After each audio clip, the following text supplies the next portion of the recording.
इसी दौरान जो है अखिलेश यादव ने एक ट्वीट किया है कि लोग पूछ रहे हैं G20 में जो जी है ये घोषी है क्या, तो जो इस तरीके का बयान वो दे रहे हैं, क्या कहेंगे?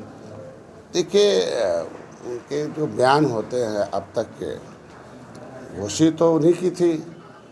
ऐसा नहीं है कि वो भारतीय जनता पार्टी की सीट थी, घोषित तो जीते थे पहले, बस उसको हमें लेने में ना, मतलब हम कामयाब नहीं हुए।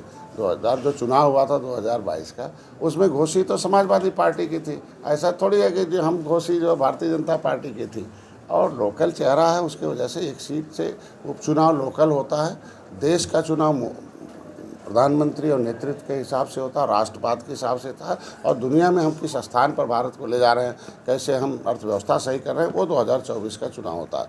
और कमेंट करने के अलावा समाजवादी पार्टी के पास क्या बचा, क्योंकि जनता ने धीरे धीरे समाजवादी पार्टी को जो है अपने आप उसको कह रखा है कि कहाँ कितना है। 2017, 2022 आपने देखा, 2014, 2017, 2022 और 2023 भी है। अब देखिएगा 2024 में भी भारतीय जनता पार्टी 330 पार एनडीए सरकार होगी।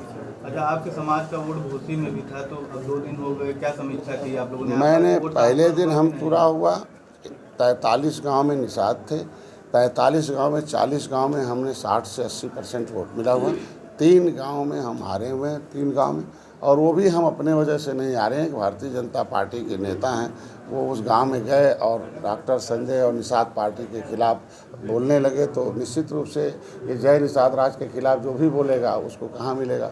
उन्होंने कह दिया कि आरक्षण नहीं, वोट नहीं, तो भारतीय जनता पार्टी में कह के आएंगे तो वो काहे को वोट देंगे। तो फिर इस तरीके से वो 3 गांव जो है हारने का श्रेय उनके ऊपर जाता। मैं अपने जो गांव थे वो 40 गांव में हम अपने 60 से 80% वोट दिलाए। मैंने समीक्षा कर लिया।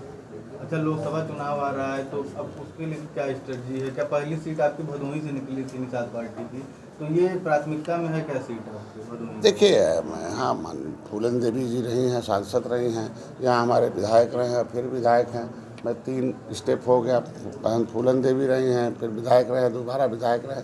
दूसरा, प्रदेश में हमारे जो मछुआ समुदाय है या जो और उसके साथ पिछड़ी जातियाँ हैं, पिछली सरकारों ने बहुत बड़ा भेदभाव किया है हर जाति हर धर्म के लोगों का।